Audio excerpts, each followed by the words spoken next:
Fresh news की सारी खबरें आप तक। सर्वाइकल स्पाइनल स्टेनोसिस से पीड़ित 175 किलो के ऑस्ट्रेलियन मरीज की advanced minimally invasive robotic surgery की गई। वैश्विक गुणवत्ता की क्लिनिकल उत्कृष्टता प्रदान करने की अपनी प्रतिबद्धता के साथ सीके बिरला हॉस्पिटल में एक 33 वर्षीय ऑस्ट्रेलियन मरीज का सफल इलाज किया गया। ये मरीज पिछले 2 सालों से सर्वाइकल स्पाइनल स्टेनोसिस से पीड़ित था। बिगड़े संतुलन की वजह से वह बैसाखी के बिना 50 कदम भी नहीं चल पाता था। मरीज दाहिने पैर में अत्यधिक दर्द और दोनों पैरों के सुन्न पड़ जाने की शिकायत लेकर अस्पताल आया था। ऑस्ट्रेलिया में उसका इलाज के इतिहास में उसका निदान त्रुटिपूर्ण हुआ था, जिससे उसे निचली स्पाइनल में नसें दब जाने के कारण लवर स्पाइनल सर्जरी, पीठ के निचले हिस्से की सर्जरी कराने का परामर्श दिया गया था। लेकिन सीके बिरला हॉस्पिटल में परीक्षण करने के बाद डॉक्टर अश्विनी मैचन, डायरेक्टर ऑर्थोपेडिक्स विभाग ने मरीज में सर्वाइकल स्पाइनल स्टेनोसिस का सही निदान कर लिया। ये स्थिति तब उत्पन्न होती है जब रीढ़ की हड्डी के अंदर का स्थान बहुत छोटा होता है।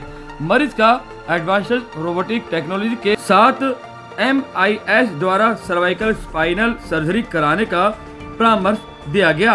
इस सर्जरी के लिए हीरे की नोक वाले न्यूरोसर्जिकल बर का उपयोग किया गया ताकि सर्जरी बिल्कुल शुद्ध और स्टिक रहे। सुने बाइट। सर, सबसे पहले आप अपना नाम बता दें।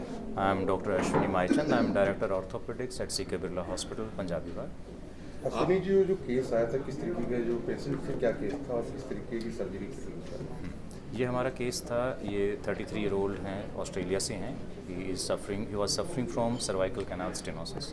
सबसे बड़ी बात ये थी कि इनका वेट बहुत ज़्यादा था, 175 kg था, and he was not diagnosed properly.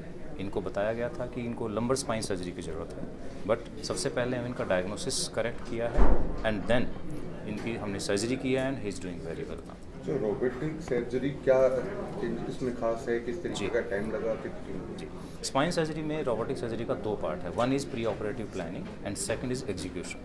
इस पेशेंट में हमें प्री ऑपरेटिव प्लानिंग में हेल्प मिली, क्योंकि हर पेशेंट का जो बोन स्ट्रक्चर है, जो डायमीटर है, जो साइज़ है, वो अलग होता है और हमें स्पाइन सर्जरी में 1-1 मिलीमीटर का ध्यान रखना पड़ता है। तो सॉफ्टवेयर में जब हम एनाटॉमिक डिटेल्स को फीड करते हैं तो वो हमें बताता है कि हमें कितने मिलीमीटर तक जाना है, कहाँ पर रुकना है, ताकि पेशेंट को कोई कॉम्प्लिकेशन ना हो। तो डॉक्टर अश्विनी, आपने बताया कि वहाँ पर जिस तरीके से इंडिया के बाहर जो है इलाज के लिए इनको काफ़ी ज़्यादा सफरिंग करना पड़ा था, अगर डिले होता तो इससे इनको लॉस डेफिनेटली, क्योंकि he was already losing muscle power. चलने में पहले ये 2 क्रच यूज़ कर रहे थे। आज आपके सामने 12 दिन के अंदर he has left his crutches. अगर हम वेट करते तो कुछ दिनों के बाद शायद ये व्हील चेयर पर आ जाते, एंड कंसीडरिंग हिज वेट मुझे नहीं लगता कि हम दोबारा इनको वापस खड़ा कर सकते थे। और सबसे बड़ी बात, कुछ दिनों के बाद बाउल ब्लैडर यानी कि यूरिन में उन सब चीज़ों में दिक्कत आती है, पेशेंट कंट्रोल नहीं कर पाता है, उसको रीगेन करना is almost impossible even after surgery. Expenses is variable, वो तो बहुत अलग अलग जगह डिफरेंट होता है। आई थिंक उसके बारे में कमेंट करना will not be relevant. Sir, Australia के मरीज आपसे किस तरीके से कंसल्ट किए और कब आए और कब इनका सर्जरी की? जी। सर्जरी कितनी देर की हुई और कितनी टीम थी? इन्होंने हमें कांटेक्ट किया था ईमेल के थ्रू, हमारे हॉस्पिटल के वेबसाइट के थ्रू इन्होंने कांटेक्ट किया। अपने सिम्टम जब इन्होंने हमसे शेयर किए तो हमें लग गया कि हम इनको ठीक कर सकते हैं। इनकी हालांकि वहाँ पर इन्वेस्टिगेशन प्रॉपर नहीं हुई थी, तो इट वाज ऑलवेज बेटर कि पेशेंट को क्लिनिकली एग्जामिन किया जाए, तो हमने इनको यहाँ इन्वाइट किया था। जब सर्जरी हुई तो this surgery took around 2 hours. Normally ये सर्जरी 3 से 3.5 घंटे लेती है, लेकिन क्योंकि हमारे पास इक्विपमेंट और प्री ऑपरेटिव प्लानिंग बिल्कुल एडिक्वेट थी, तो इसलिए हम 2 घंटे में फिनिश कर पाए। इसमें टाइमिंग इसलिए इम्पोर्टेंट है कि अगर इतने हैवी पेशेंट को हम उल्टा लिटा के सर्जरी करते हैं ज़्यादा घंटे तक, तो इनकी नर्व्स प्रेस हो सकती हैं, इनकी चेस्ट पे प्रेशर आ सकता है, उससे फर्दर कॉम्प्लिकेशन हो सकती है। तो टेक्नोलॉजी से हम टाइम सेव करते हैं और पेशेंट की जो एडिशनल कॉम्प्लिकेशंस हैं उनको भी अवॉइड करते हैं।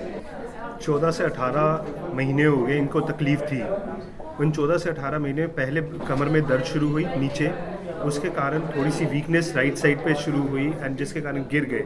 जब गिर गए तो वीकनेस बढ़ गई। उसके बाद नी जॉइंट भी इनका सूज गया था, कमर हिप में भी दर्द थी और बैक पेन तो चल ही रही थी। ग्रेजुअली ये वीकनेस इतनी बढ़ गई कि ये 5 से 10 कदम चलने पे भी दर्द शुरू हो जाती थी और इनको उससे आगे चल नहीं पाते थे।